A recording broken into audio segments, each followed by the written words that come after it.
ഇഷ്ടപ്പെട്ട birthday gift മേടിക്കാൻ വേണ്ടി ഞാൻ ഇച്ചിരി പൈസ തന്നിട്ടുണ്ടായിരുന്നു കേട്ടോ. ഞാൻ ആദ്യം വിചാരിച്ച് കുറച്ച് സാധനങ്ങളായിട്ട് മേടിക്കാമെന്ന്, പിന്നെ തോന്നി ഒരു മൂല്യമുള്ള സാധനം, അതും ബഡ്ജറ്റ് ഫ്രണ്ട്ലി ആയിട്ട് മേടിക്കണമെന്ന്. പിന്നെ ഒന്നും നോക്കില്ല, നേരെ പോയത് ലുലു മാളിലുള്ള നക്ഷത്ര ഗോൾഡ് ആൻഡ് ഡയമണ്ട്സ് ഒക്കെയാണ് കേട്ടോ. ഇതിന് മുന്നേ ഞാൻ നക്ഷത്രയിൽ നിന്ന് ഐറ്റംസ് ഒക്കെ പർച്ചേസ് ചെയ്തിട്ടുണ്ട്, ഒരുപാട് ലാസ്റ്റ് ചെയ്തിട്ടുണ്ട്. ലൈറ്റ് വെയിറ്റ് ആയിട്ട് ബഡ്ജറ്റ് ഫ്രണ്ട്ലി ആയിട്ട് സാധനങ്ങൾ കിട്ടിയിട്ടുണ്ട് കേട്ടോ. അതുകൊണ്ട് തന്നെ എനിക്ക് ആ ഒരു പൈസ കിട്ടിയപ്പോൾ എപ്പോഴും കീപ്പ് ചെയ്യാൻ പറ്റുന്ന രീതിയിൽ മെമ്മറി ആയിട്ടൊരു സാധനം തന്നെ മേടിച്ച് വെക്കാമെന്ന് വിചാരിച്ചു കേട്ടോ. ആദ്യം ഞാൻ വിചാരിച്ചിട്ടുണ്ടായിരുന്നു റിങ് വാങ്ങാമായിരുന്നു, പക്ഷേ എൻ്റെ ബഡ്ജറ്റിനനുസരിച്ച് ഒരുപാട് ഐറ്റംസ് കണ്ടപ്പോൾ എൻ്റെ കണ്ണ് മഞ്ഞളിച്ചെന്ന് വേണമെങ്കിൽ പറയാമല്ലോ. അപ്പോൾ ഞാൻ വിചാരിച്ചു എന്നാൽ പിന്നെ ഒരു കുഞ്ഞ് ചെയിൻ മേടിക്കാമെന്ന്. എനിക്കാണെങ്കിൽ ലൈറ്റ് വെയിറ്റ് ആയിട്ടുള്ള ചെയിൻസും കാര്യങ്ങളൊക്കെ ഇടാനും അതുപോലെ തന്നെ കയ്യിൽ സൂക്ഷിക്കാനൊക്കെ ഭയങ്കര ഇഷ്ടമാണ് കേട്ടോ. അവിടെ ഒരുപാട് കളക്ഷൻസ് ഉള്ളതുകൊണ്ട് തന്നെ ഭയങ്കര കൺഫ്യൂഷനായിരുന്നു.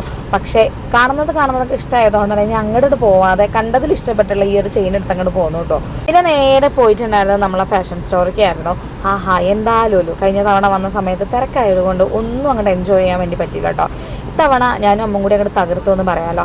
അതിൻ്റെ കൂട്ടത്തിൽ നമ്മൾ ലുലുന്ന് വാങ്ങിച്ചിട്ടുള്ള ഈ ഒരു പേഴ്സ് എങ്ങനെയുണ്ട്, കൊള്ളാവോ? എനിക്ക് എന്തായാലും ഇഷ്ടപ്പെട്ടു കേട്ടോ. ആ പേഴ്സ് വാങ്ങിച്ചതിന് ശേഷം നേരെ ഞങ്ങൾ ഭക്ഷണം കഴിക്കാൻ പോയി, കാരണം നല്ല വിശപ്പുണ്ടായിരുന്നു കേട്ടോ. ഈ ഒരു കോംബോയും ഈ ഒരു ലോലിപ്പോപ്പും കൂടിയായിരുന്നു വാങ്ങിച്ചിട്ടുണ്ടായിരുന്നു കേട്ടോ. കുറച്ചധികം സമയം വെയിറ്റ് ചെയ്തിട്ടാണ് നമുക്ക് ഐറ്റം കിട്ടിയിട്ടുണ്ടായിരുന്നത്. എന്നാലും കിട്ടിയത് ഒരു ജഗജില്ലി ഐറ്റം എന്ന് വേണമെങ്കിൽ പറയാമല്ലോ. നല്ല ടേസ്റ്റ് കേട്ടോ. അല്ലെങ്കിൽ ലുലുന്ന് പോയിട്ട് ഇങ്ങനെ വാരി വലിച്ച് തിന്നാന്നുള്ളത് എനിക്കും അമ്മൂനും ഭവ്യക്കൊക്കെ ഭയങ്കര ഇഷ്ടമുള്ളൊരു കാര്യമായിരുന്നു കേട്ടോ. ഇത് തിന്നപ്പോൾ ഞങ്ങൾ ഭവ്യനെ ശരിക്കും മിസ് ചെയ്തു എന്ന് പറയുമല്ലോ. പിന്നെ നേരെ കണ്ട് ലുലു ഹൈപ്പർ മാർക്കറ്റിലേക്ക് പോയിട്ടോ. ഹൈപ്പർ മാർക്കറ്റിലേക്ക് പോയി കയറി ചെന്ന് കുറച്ച് കഴിഞ്ഞപ്പോൾ തന്നെ നമ്മളെ ശങ്കരിക്കും കുഞ്ഞൂസിനും മേട്ടൂനും കാണുന്ന ഐറ്റംസ് ഒക്കെ തന്നെയായിരുന്നു കണ്ടിട്ടുണ്ടായിരുന്നത്. അതുകൊണ്ട് തന്നെ അവർക്ക് വേണ്ടി ഒരു വലിയൊരു പർച്ചേസ് തന്നെ ചെയ്തു എന്ന് വേണമെങ്കിൽ പറയാം കേട്ടോ. ഇതിൽ കാര്യമായിട്ട് എനിക്ക് മേടിക്കാനുണ്ടായിരുന്ന കുറച്ച് സാധനം മാത്രമായിരുന്നു, പക്ഷേ വാങ്ങി വന്നപ്പോൾ ഇച്ചിരി വലിയൊരു പർച്ചേസ് ആയി എന്ന് വേണമെങ്കിൽ പറയാം കേട്ടോ. 2:30 ലുലു കയറി ഞങ്ങൾ ഏകദേശം ഒരു 6:45-7 മണിയോട് കൂടിയിട്ടാണ് മാളിൽ നിന്ന് ഇറങ്ങിയിട്ടുണ്ടായിരുന്നത് കേട്ടോ. അവിടെ നിന്ന് ഒരു മണിക്കൂറിനുള്ളിൽ തന്നെ വീട്ടിലെത്തി കഴിഞ്ഞപ്പോൾ എന്നെയും കാത്ത് കണ്ടില്ലേ, ശങ്കരിയും കുഞ്ഞൂസും മേട്ടും എല്ലാവരും നിൽക്കുന്നുണ്ട് കേട്ടോ.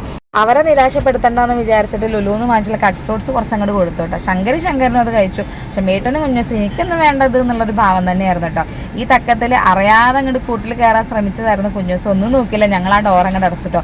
അയ്യോ ഞാൻ പെട്ടോന്നൊരവസ്ഥയാണ്. അത് കണ്ടപ്പോൾ ഉണ്ടല്ലോ കെണി പിടിച്ച് പിടിക്കുമല്ലോ ആൾക്കാരെ, അതുപോലൊക്കെ എനിക്ക് തോന്നിയിട്ടുണ്ടായിരുന്നത്. എന്തായാലും അവൾ ഇനി ഈ കൂടിൻ്റെ പരിസരത്തേക്ക് വരില്ല എന്നുള്ള കാര്യം ഉറപ്പായി.